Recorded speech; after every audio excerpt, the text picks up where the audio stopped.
Hello, hello. It is Sunday morning, 6 o'clock on a Sunday morning, but it's not. And the first order of business, oops, I gotta turn my light on. Sorry. There we go. The first order of business that we have to get to is Colin, or any of you other British folk, is tally ho considered like a bad slang? Is it considered bad slang? Let me know. Because Michael, when he wrote that, I had to approve it to let it come into the chat. And I'm like, tally ho, is that bad? Because, yeah, it got blocked.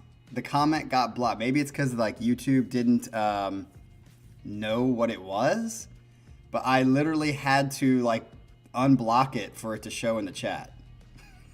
What the fuck? So I guess if you're gonna say tally ho, Colin, then it's gonna get blocked because I guess YouTube doesn't know that it's just like a nice greeting, and so there's a lot of things in here that are getting blocked in the chat that I constantly have to approve. So watch out with what you say, people. All right, so well, that's weird. Now it let you. I don't know. Maybe it's the way it was written. Let me go back up and see what it says. So Michael, yeah, he says tally ho Colin. It's just exactly like you wrote. Everyone try to write tally ho. see if it gets blocked. Yeah, so far nothing else has gotten blocked, but I had to approve that first comment by Michael that says tally ho. Okay, now this one's blocked. So Colin's tally alone works too got blocked. What is it thinking that he's trying to say? So Colin, your tally alone works too got blocked. So I had to like, that's weird. All the other ones are working, but Colin's got blocked. I think YouTube's algorithm that tries to figure out which is bad speech is not doing such a good job. Maybe it's completely random. And bloody hell works. Oh, tally. Colin, tally? Just you saying tally got blocked. Huh. Yeah, tally got blocked. It is weird. Maybe it's just you, Colin, because they know you're in the UK. Oh, that's pretty funny. So, wow. All right, well, I guess I'm just gonna have to, if you continue to say bad things, people, according to YouTube, we'll have to unblock you guys. But okay, so I don't know. You know, it's weird, Colin. Your videos get blocked. Your comments get blocked. Maybe they just have a thing against Colin. What the fuck?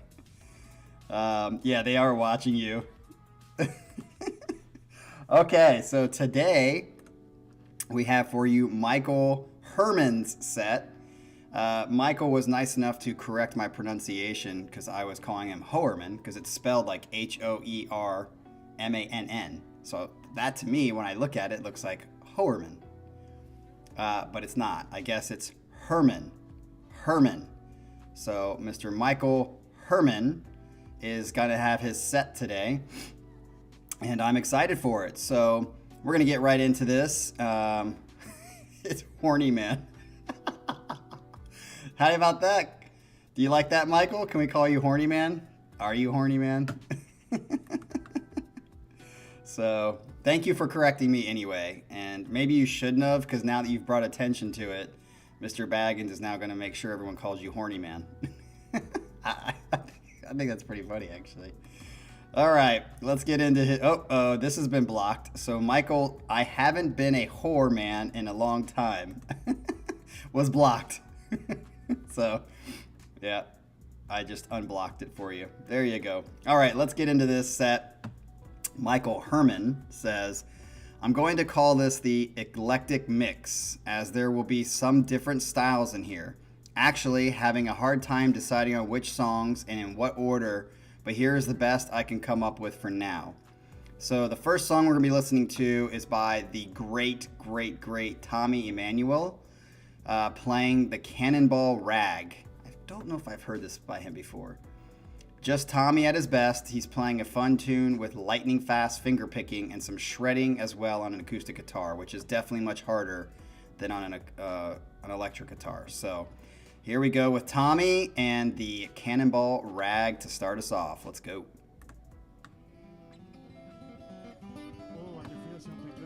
Let me turn it up. I think it's Cannonball Rag.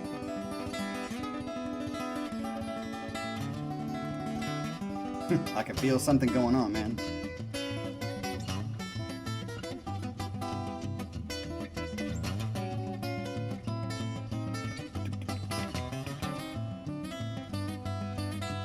What's up, Scott? You missed some horniness.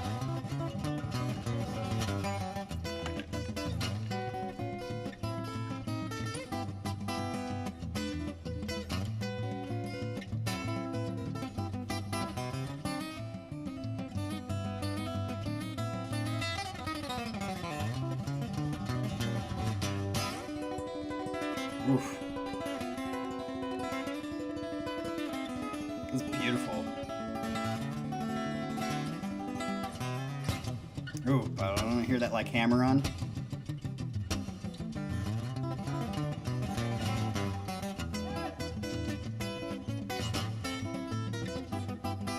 Hey Michael, does he ever do like different tunings like Dadgad or anything like that, or is it just straight tune and he just rolls? Sounds like that's in normal tuning.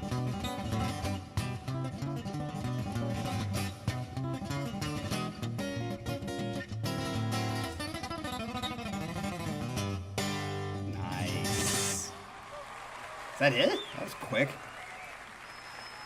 right, thank you very much. Yes, it was. All right, so that's a nice way to get us started. Yeah, I think I got a warning. A warning, detected copyright audio and video. Fucking damn it. Looks like this is gonna be the blocked set. Michael, I just caught it too late. And if it's heads up, we've detected copyright audio and video. This is most likely gonna be blocked by tomorrow at this time. So I'll try to dispute it, but just, this is like the set that's starting from hell. It's like every comment's getting blocked, as well as the first video. So I'm guessing this video is going to fully be blocked by tomorrow morning. So just, yeah, be ready for that, fellas and lady who's in the bushes. I'll try to dispute it, but we'll see if Tommy's nice enough to let it go, or Tommy's label, whoever they are. But great opener. It's always good to hear him play. I could never get sick of that, really. It's just amazing to be able to fly that fast. I've told you guys I have a buddy that when I was in college, I played in this like worship band or whatever for the school that I went to. And he was the guitar player, and he was into Dream Theater. That's how we first met at the school, even though it was a small private school.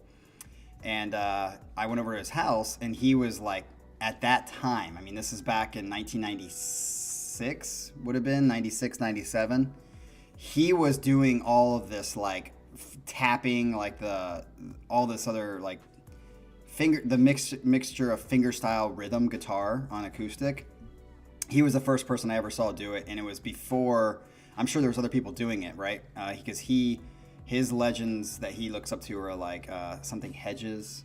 I can't think of his first name. Something Hedges. I've played a couple videos on here before of those guys, and maybe I'll bring Patrick's stuff around because he's still doing it and he's really good at it. But there's just so many people that are really good at it now that his is not as unique as it was. But when we played together and he would do that in front of crowds, you could just see people just like, oh my gosh, how is he doing that? And it was this kind of stuff where you just like it's like a mixture of finger picking and rhythm. Pretty cool stuff. So I liked it. Let's get into the second song. The next song is Hasito, San Hasito. I should know that one. That one wasn't that bad. By Peter Gabriel. I love Peter Gabriel. This was off the Security album, which I think is his second solo album. At this point in time, Peter was embracing a very minimalistic style of music. This song is hypnotic and gets pretty emotional by the end. Very interesting. So you say very minimalistic. That to me sounds like more poppy. I don't know if that's true, but I like Peter Gabriel, so Sledgehammer. Let's go. Do I need to turn this one up too?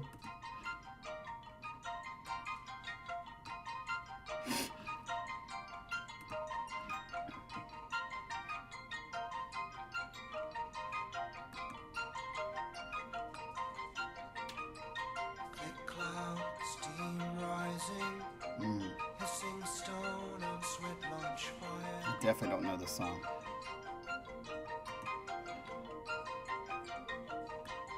Around me, buffalo robe, sage and bundle, rub on skin.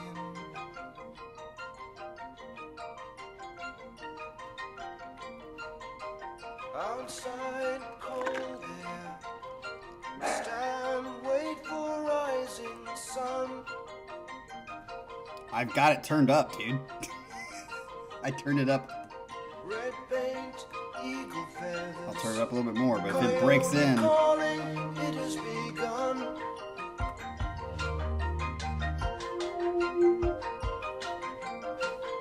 Something moving, taste it in my mouth and in my heart. Is this gonna get blocked too?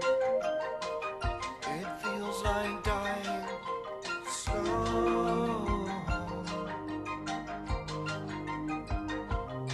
Letting go of life. Is there at any point where it breaks in? Because if it breaks in like more loud, it's gonna be busting my ears. So just let me know.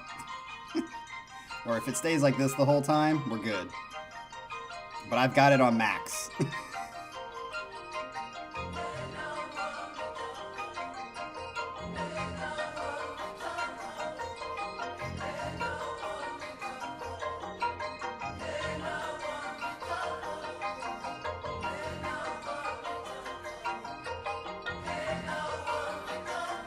Medicine man, lead me up through town. Indian ground, so far down.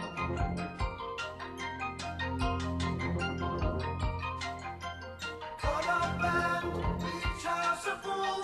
Kids wearing water wings, drinking cool. I like that.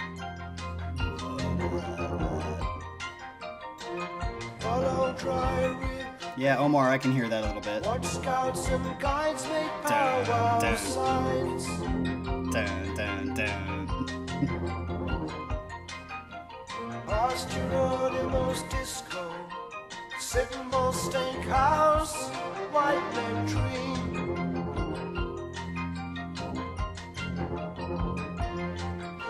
A rattle in the old man's taxi. Look at mountain top, keep climbing up.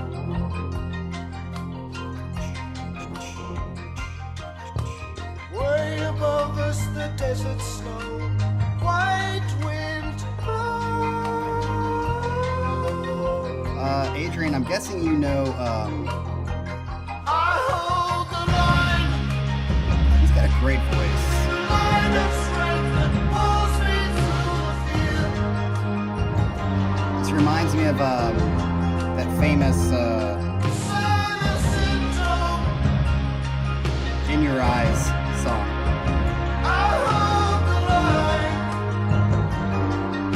I like this song a lot. It reminds me of like a Phil Collins kind of song. Silent symptom, the poison light, the darkness take my sight. Colin. I hold the line, and the tears roll down my swollen cheek.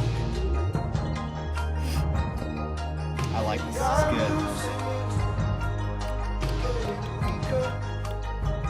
I hold the line. I hold the line.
Yeah, that definitely was all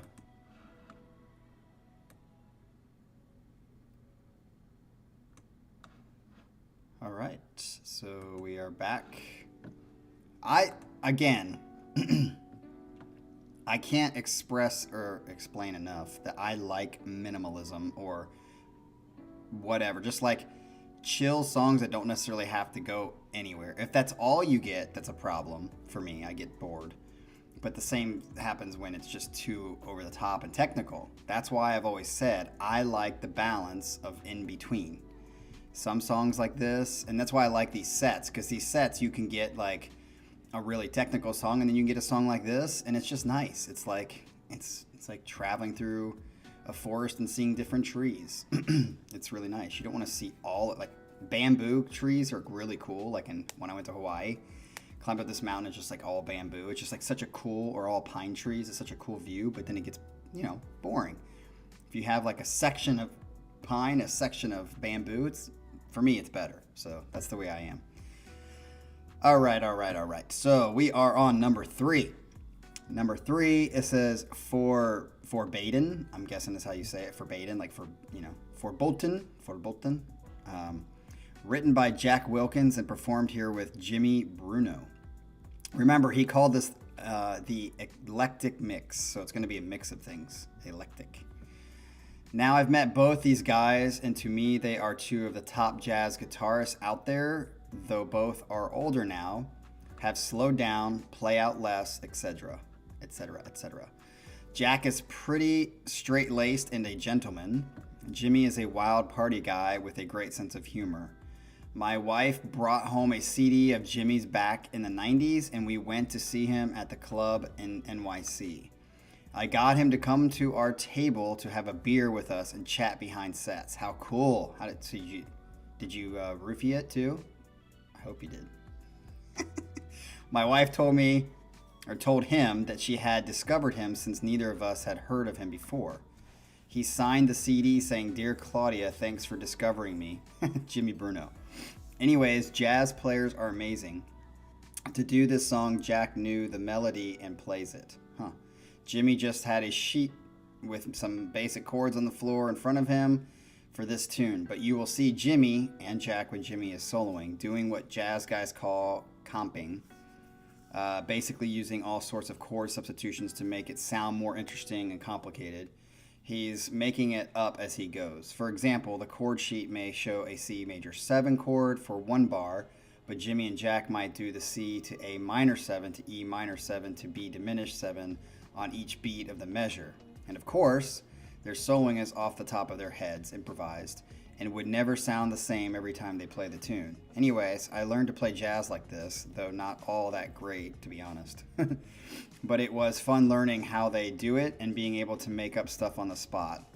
P.S. Both these guys can shred, as you will see. So, yep, and I think that's one of the things that makes jazz unique, is that a lot of it is supposed to be improvised, and it's kind of like the difference that I said when I would go dancing between competitions and social dancing.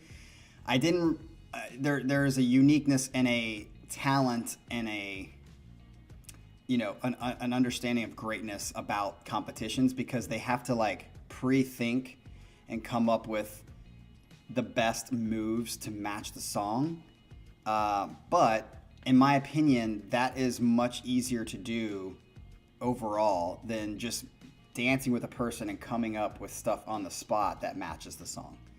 Because you don't have any time to pre-think it, and like if you get better and better at improvising and knowing it, you kind of get in the pocket, and then you can make up things and create things in the moment with somebody you never danced with before. Whereas in the competition sense, these people like practice 6 hours a day doing the same move over and over again. Of course it's going to be perfect.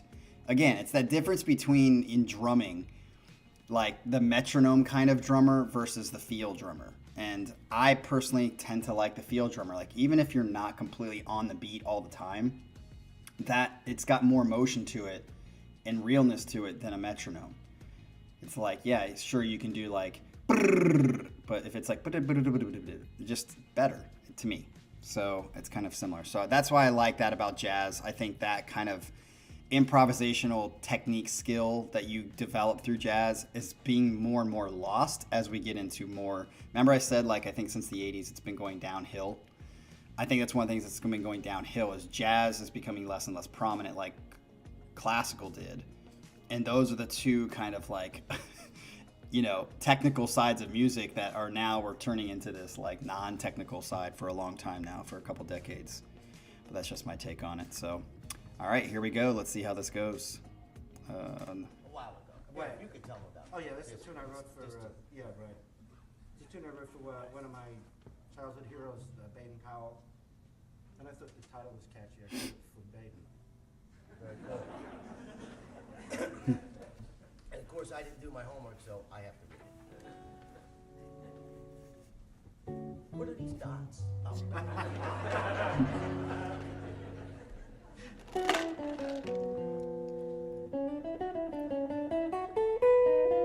For Baden.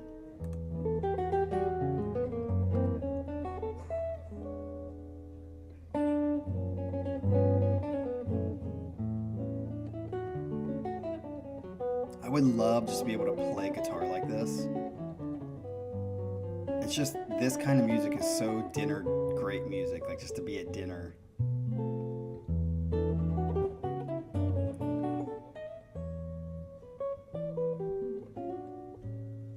Resolve.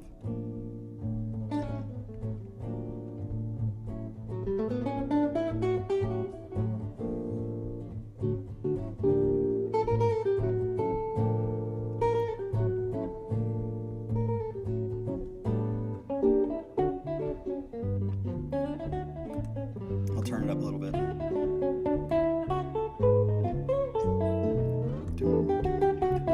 You can hear the bass line in it too.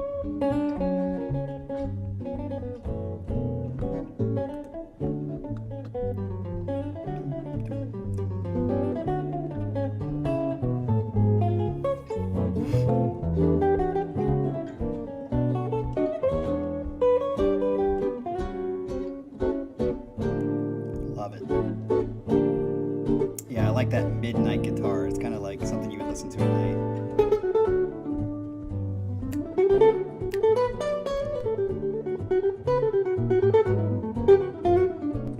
Hello. Sorry. Sneezed and didn't want to blow your ears out.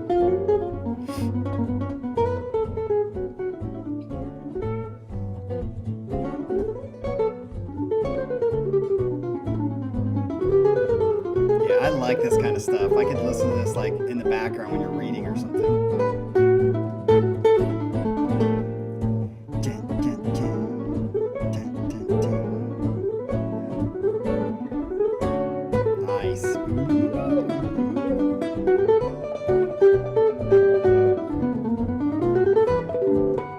Ooh, nice.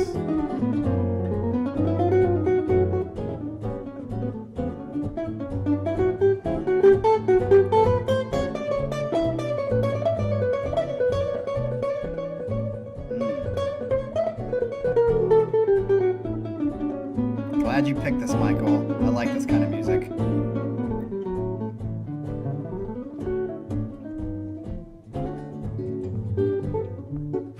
Yep.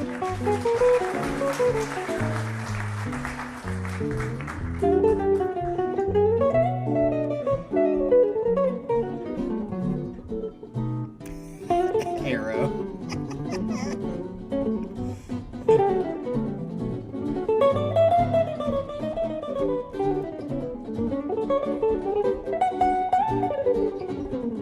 Nice.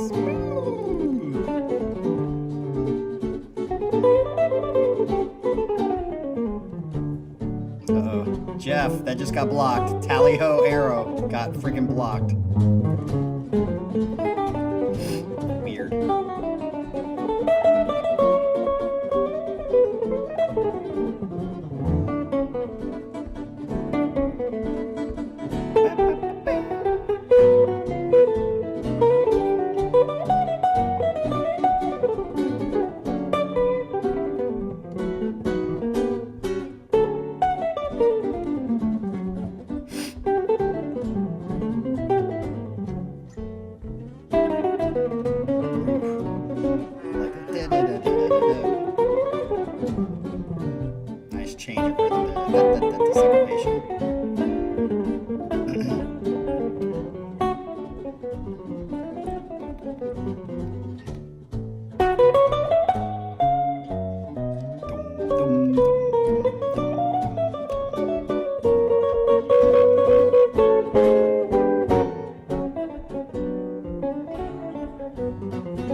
To be able to play like this.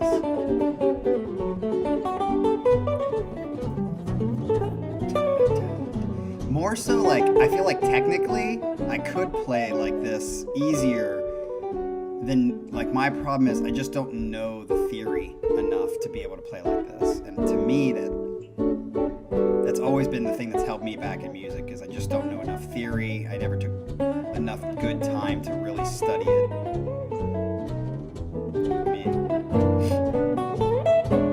Liken it to the 95% of Christians who say they believe in Jesus, but they don't know the Bible at all. It's like, you can only believe in something so much or be able to replicate something you don't know it.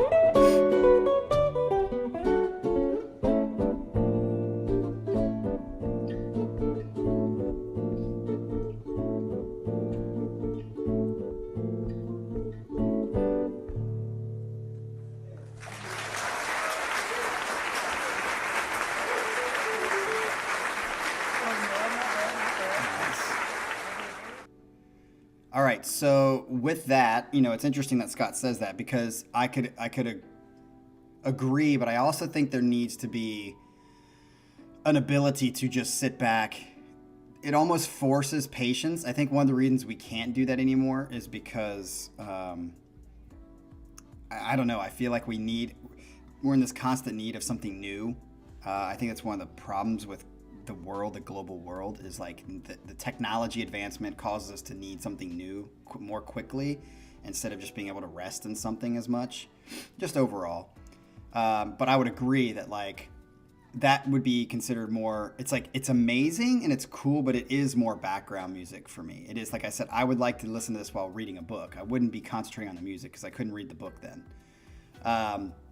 But the talent obviously is there. And I'll be honest, I remember when people ask me today, what's the difference between Dream Theater today and Dream Theater of yesteryear when they first started?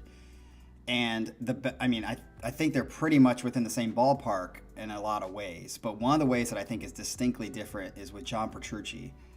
In the first 3 albums, you can distinctly hear his Berkeley/jazz/blues influence in his solos, like Under a Glass Moon, Learning to Live, those kinds of stuff. You can hear the distinct this kind of style of that in like classical, like chromatic scales and stuff like that is really apparent in his style of writing and in his solos, that I think in today's Dream Theater is just not as prominent. I'm not saying it's absent. It's still there in pieces because he's going to always have that in pieces. But it's missing that kind of quality musicianship that, I'm not saying that their musicianship is less. I'm saying like the writing of it is not as focused on those elements as it used to be. And that's one of the reasons why I tend to love older Dream Theater stuff more than new Dream Theater stuff. And I think there's other bands that could fall in this as well. They're just the ones I know the best. So that's how I can talk about that specifically. So again, I do think there's a push and a move away because, Berkeley, which is where a lot of these great players come from, was known for its jazz and stuff and had its rock section. But I feel like it's now turning probably into more of like rock style, less jazz. And like, it's almost like jazz and stuff is becoming more uncool than it used to be. And I'm not saying it's uncool, but it's like, it just seems like we're moving away from that kind of background more and more. That's just my sense. I can't prove that. that's just how I feel in the way that I hear music, and even in progressive stuff that used to combine a lot of those jazz and classical backgrounds, that it's becoming less about that and more kind of straightforward. That's just my opinion from what I've heard even on this channel. When we listen to music and I'm discovering new music, I'm noticing less and less jazz, blues, orchestration, and competency being brought forth in the music and in the songs than it used to be. It used to be a much bigger bulk, in my opinion. So that's my thought. All right, let's move on to the fourth one. It says, from the musical suite called The Planets by Gustav Holst. I think it's Holst. Gustav Holst. This is Mars, Bringer of War. He says, I always thought this would make a great prog metal song and haven't really seen anyone do it. It was written in 1916, and you'll likely feel like it reminds you of Star Wars, okay, or something else you've heard, as it's influenced a lot of songs. A nice little side story, I had a friend named John who was quite a character. I could easily write a whole book about this guy. Briefly, we roomed together for a couple of years, renting a house in the 80s. Among other things, John enjoyed playing chess and was pretty good. So was I, and we'd have these massive chess matches complete with cursing each other out, like when he put me in check, and I'm like, fuck you, take that, as I counter his move. All in fun, of course, but we both were very competitive and hated to lose. See, that's the way it should be. You hate to lose, but you're a good sport about it in the end. One day I got home from work before him and knew he was due any minute. I set up the chessboard and put the song on the stereo, making sure to start it when he walked in. Sounds kind of romantic there. He didn't need any more clues, and we were on to our game. It became a habit for one of us to play this as we played chess. Just seemed to fit the mood. So, who ended up winning that first one? Was it you or him? And who overall, Michael, won most of the games?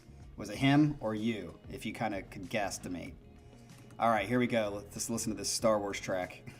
Star Wars was inspired by this track, is what I think I heard. Let me turn it up, because I think he said turn this one up.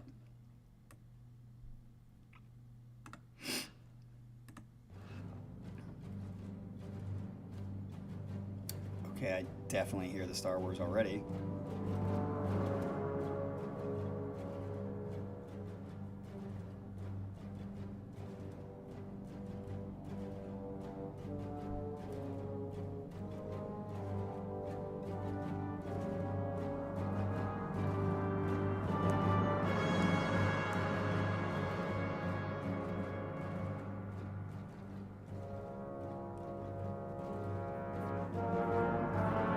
I also could hear this in Back to the Future when they're going to the Back to the Future or to the future.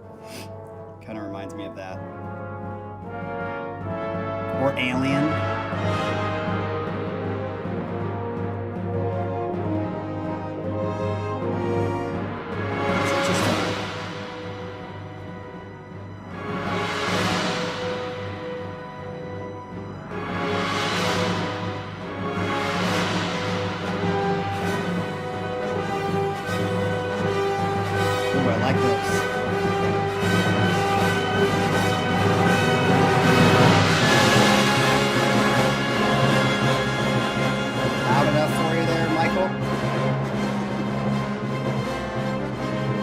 Tell us, Colin, when the Divine Wings comes. Because I don't know it enough.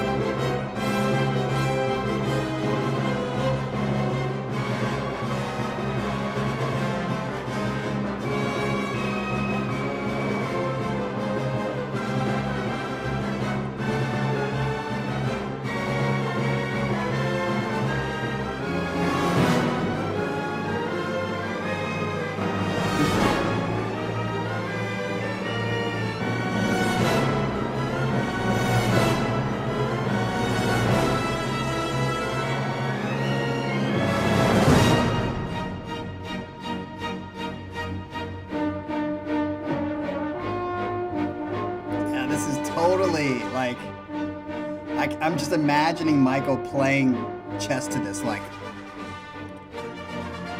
bishop to s5, whatever. I've never played chess, so I just know few terms, that's it. I don't even know the board. E4, is that what it is? Bishop to E4. Actually, speaking of chess, I just saw that, what's his name got beat by a 19-year-old dude. I think he's starting to get replaced.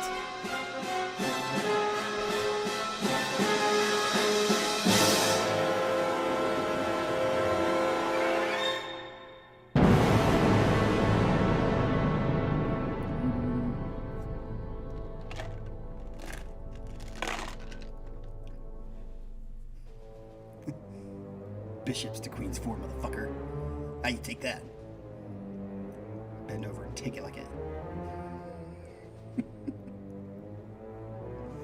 You should have recorded that shit so you could go back and shove it in his face later. This is why recording is so important.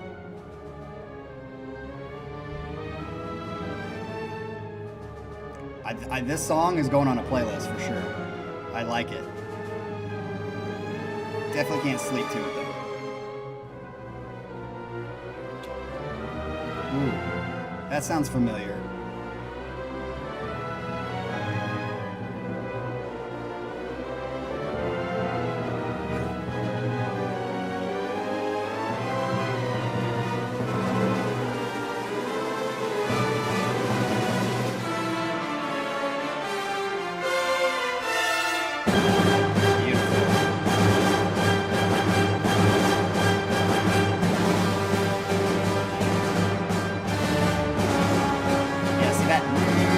Powerful classical music. Yeah, this is good. This is the kind of classical that we need in our lives. Oh, this is Divine Wings.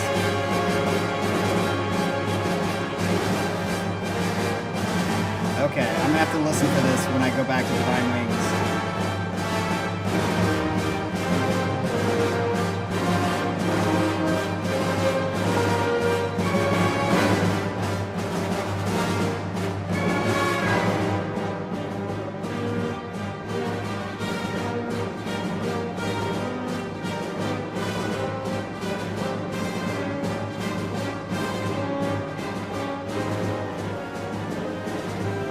That part right there.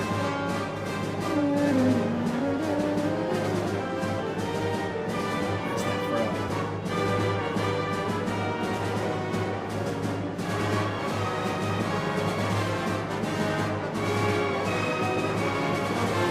I know this has been in the movie.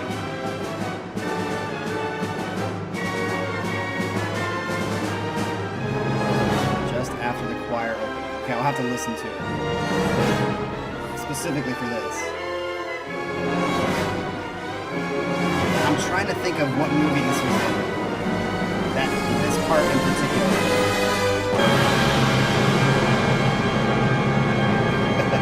It didn't get blocked. That was a nice transition.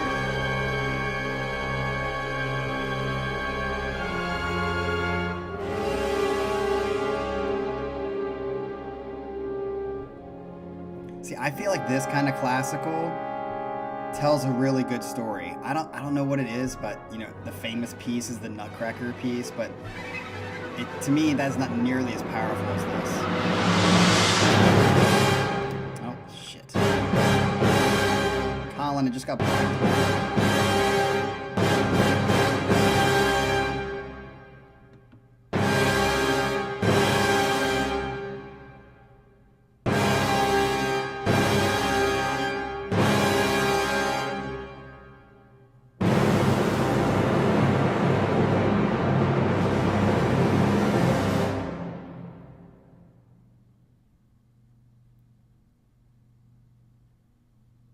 Okay, must be it. Yeah, that kind of classical is awesome. I mean, that's the kind of stuff that actually I couldn't read to, unlike the jazz piece where I think it's kind of a background kind of thing. Obviously, the rise and falls. Can you guys I think I created a monster here. You guys are all fucking getting things blocked, and I have to constantly unblock them. Tallywhacker. My dad used to say that. Thank goodness they can't block my voice. But that kind of like ups and downs, I would not be able to sit there and concentrate reading a book while listening to that. So that kind of piece definitely makes me have to sit down and kind of close my eyes and just listen to it and be enveloped by it. That's the kind of classical I think is really good.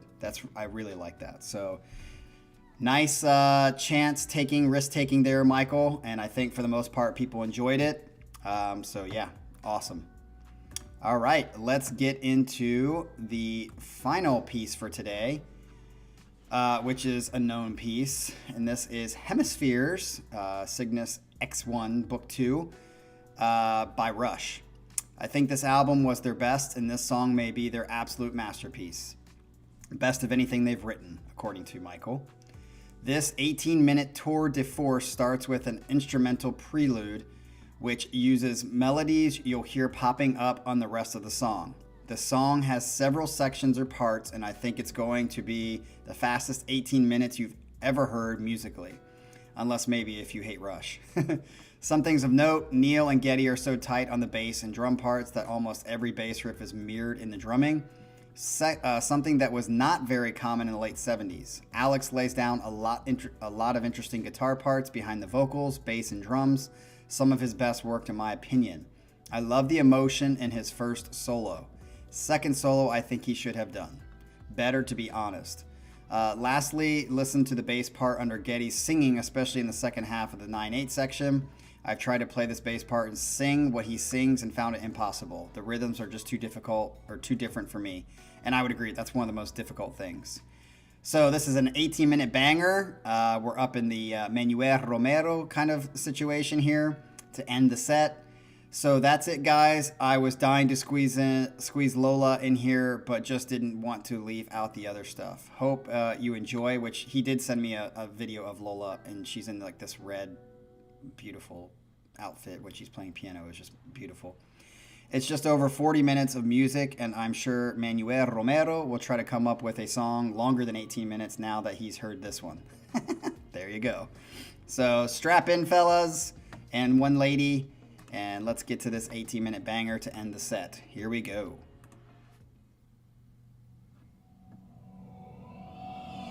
So I know this song pretty well. I just want to say that guitar sound is such a staple of Rush. It's such a staple of Rush.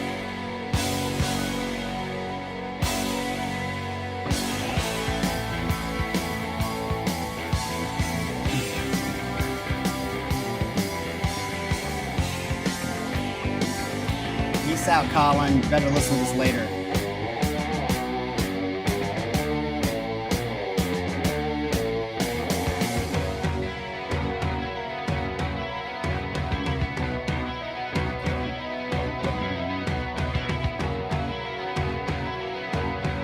More volume. I'll try.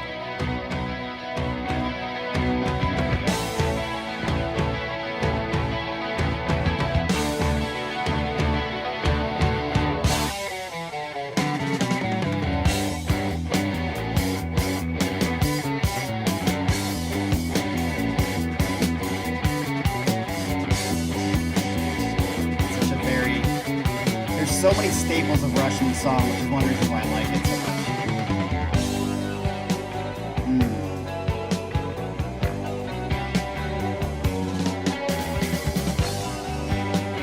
much. We are getting old, Scott, so that might be true.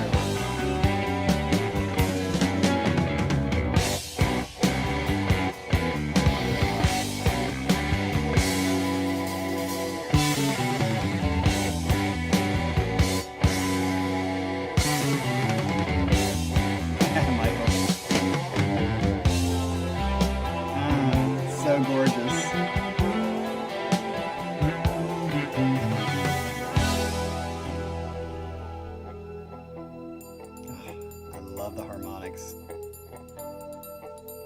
Got that very YYZ feel right now. Just the bell, mainly.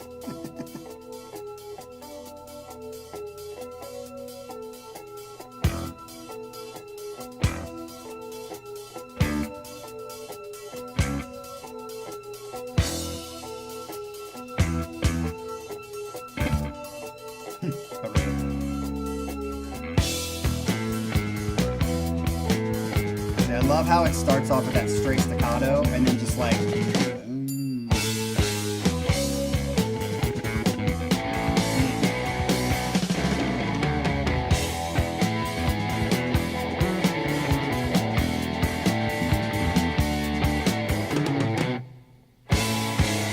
I always miss that break, always. Because I feel like it's got to do that, but I do that with some Dream Theater songs too.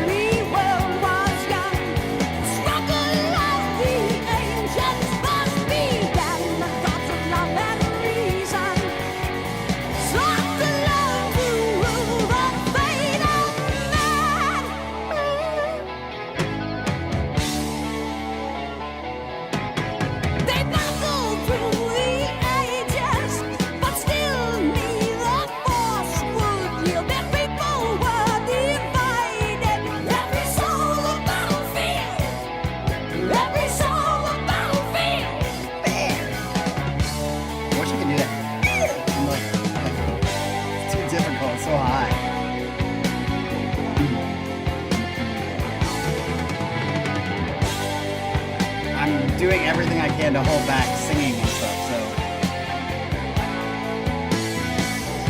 yeah, I love the chords that go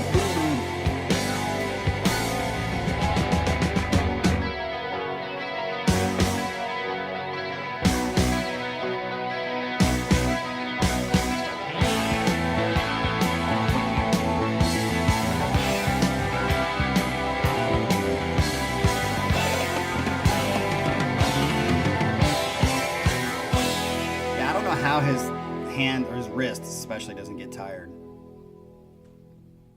Like, you know, when you're climbing a wall.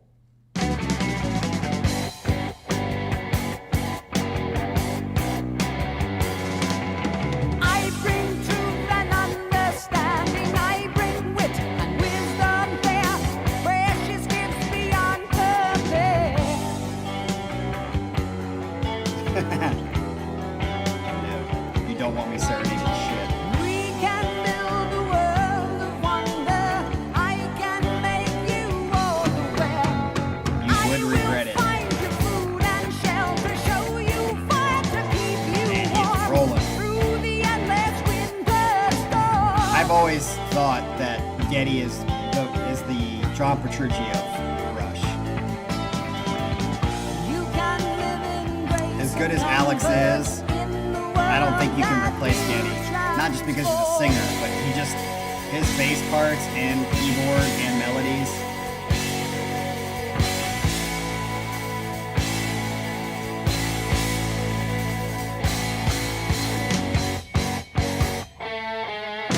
The people were delighted, coming forth to claim their prize. They ran to fill their cities and converse among the wise. But one day the streets fell silent, yet they knew not what was wrong. The earth to fill these fine things seemed not to be so strong. The wise men were consulted and the bridge of death You know, I don't know the was words very well. That's actually one thing I don't know Impressed about this song. by nieces to find out what they had lost.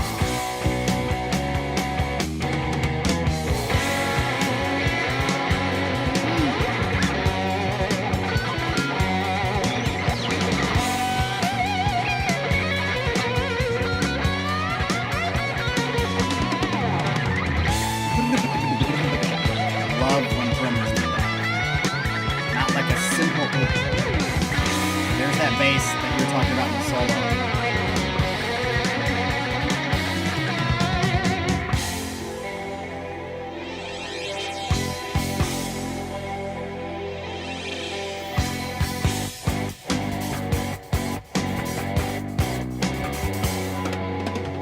See, I love when drummers do that. Instead of just a straight da-da-da-da-da-da-da.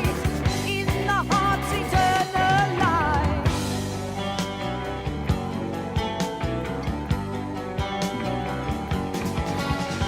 You need only trust your feelings. Only Yeah, I mean, love it's like can steal right. it's just that good of a song that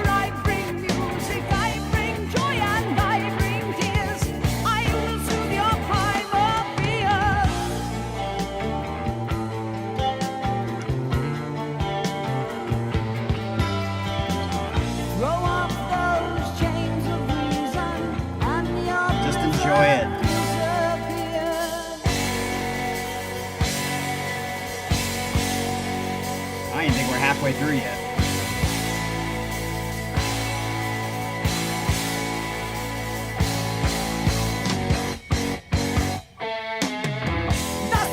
Okay, Michael, what makes you say that? Because I think his drumming is just Neil drumming.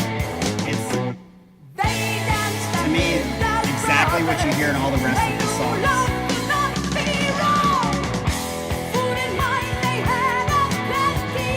Especially those upbeats and stuff like that on the hi-hat. He does in almost every song.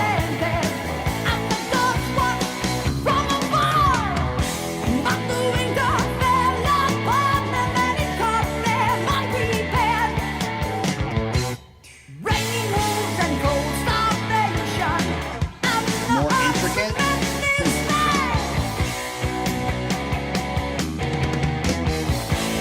I mean, other than the fact that it's a longer song than all their other ones. Like, I don't feel like any of his drum parts are more intricate than other stuff. It's just more changes, more memorization. Yeah. Just a very precise drummer.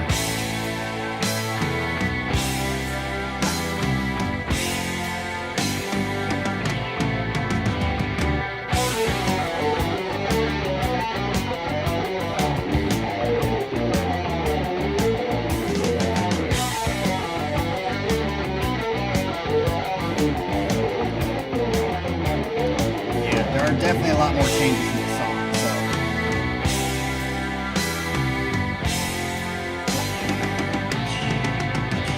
The universe divided is the heart and mind colliding with the people left unguided.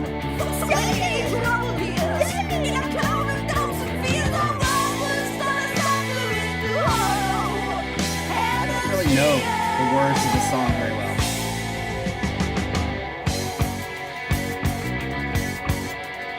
I don't have every part memorized either. It's a long ass song. Some fought themselves, some fought each other. Most just followed one another. Lost in ignorance like their brothers, for their hearts were so unclear. And the truth could not appear. Their spirits were divided into blinded. And So it switches again. Nah.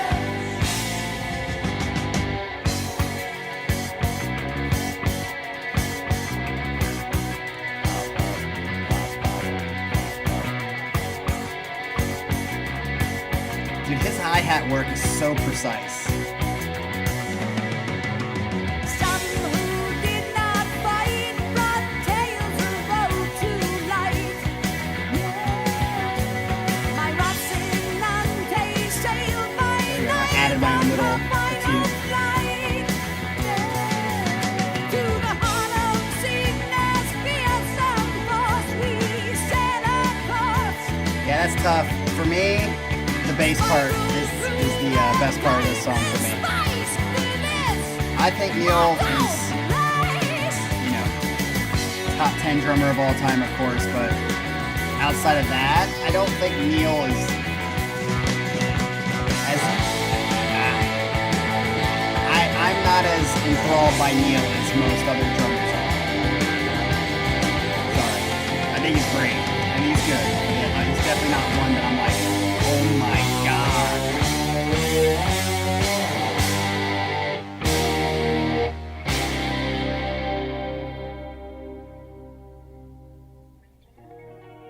Oh, I didn't even know Alex was playing in a different band.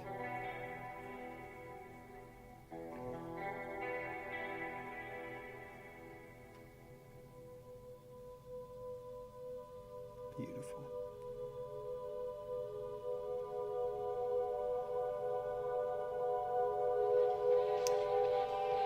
I don't need to put this song on a playlist because it's already on a playlist.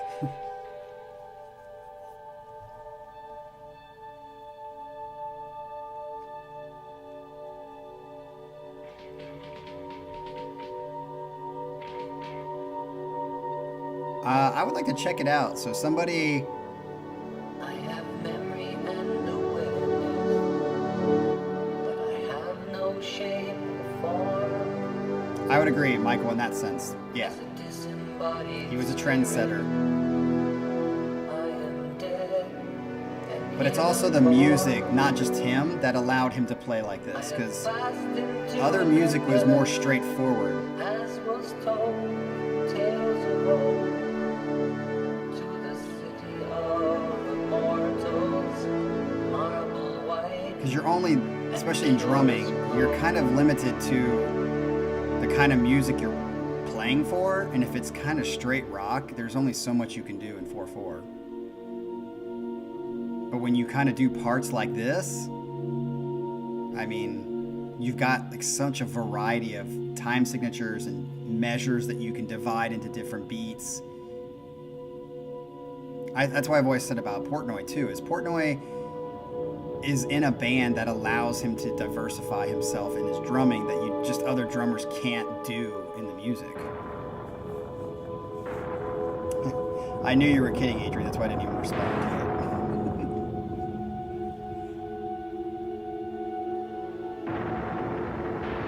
I see the gods in battle rage on high.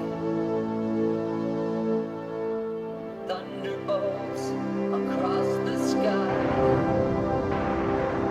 I cannot move. It is amazing when I think about it.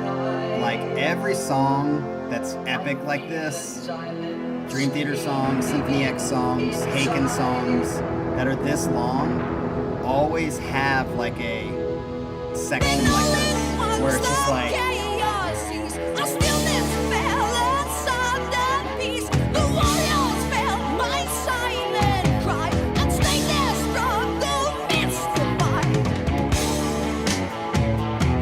love that guitar sound that Alex is known for. Wow.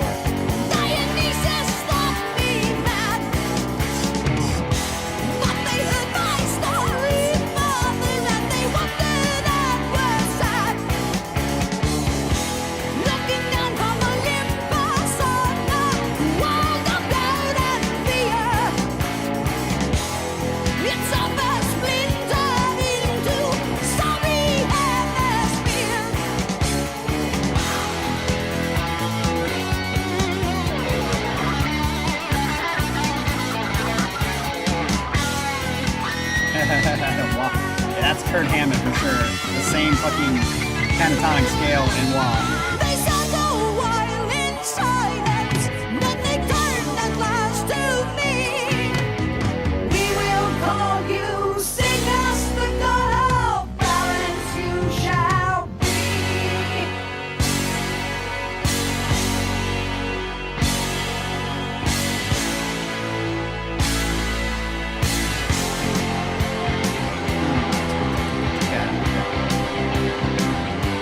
And this is just, I can't remember the last time this song came on my playlist, but it's been a while, so it's nice to hear it again. Again, I cannot bitch enough about Spotify's retarded random playlist. I don't understand.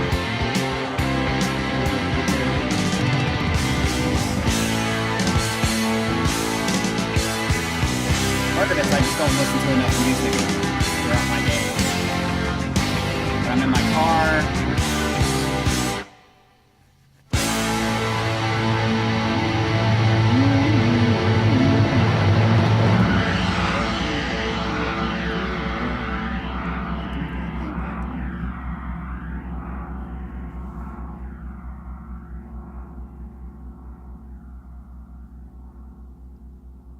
As people said, there's not much you can say, but you just gotta enjoy this. If our goals are all the same, His guitar sound, I love the effects he has on his guitars. if we pursue a Well, I guess this is just acoustic, but it's got a little let the chorus truth on of love it, right? be lighted. Let the love of truth shine clear. And Spotify just Sensibility pisses me off. armed with sense and liberty, with the heart and mind united in a single perfect state.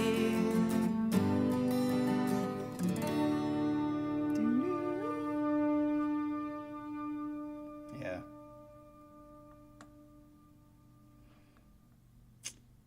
And that is the end. All right. I think, as people said, there's not really much you can say about that. It's just the song.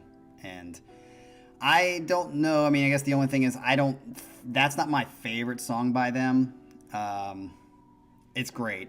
But I know Michael said that's his favorite song for them. I don't think it's my favorite song by them. It's tough. There's a few in the running. YYZ is definitely a really good one for me. Of course, Tom Sawyer is so good for me. Even if it's one of those few songs. I feel like Tom Sawyer is one of those few songs that, you know, when a song gets overplayed and overplayed and overplayed and you just get sick of it, even though it's a good song. I don't know if Tom Sawyer does that. I mean, it's been played so many times, but every time it comes on, I'm like, oh, I love this fucking song. So, yeah, I might have to think about that. What is my favorite Rush song? I've never really thought about that for them, because I love Rush. They're not my favorite band, of course, but I love them. They're probably in my top 20 bands. I wouldn't call them at the moment, I wouldn't call them maybe in my top 10. I know it's probably blasphemous for me to say that, but yeah, this is definitely going to probably be blocked, so you guys are going to have to try to watch it before, and then I'll dispute it, and hopefully it gets unblocked at some point. So, Michael, thank you again for your eclectic set. I like it. We got some good different pieces. I definitely am going to put the Gustav one on my playlist, because I never did have that song actually on a playlist, but I definitely have heard parts of it before, or it's really definitely close to other stuff. So, yeah, good eclectic set. I like that you're bringing stuff to the table that most people wouldn't bring to the table, and you're taking chances, and I think some people are rewarded because of that. So, nice job. We will be here tomorrow for Scott's set list. Scott, I'm sure, is probably going to be a little bit heavier than this, would be my guess, but we'll have to find out tomorrow. So hopefully see you guys. Have a great Sunday, and we will be here tomorrow, 7:30 p.m. Eastern Standard Time. Peace out.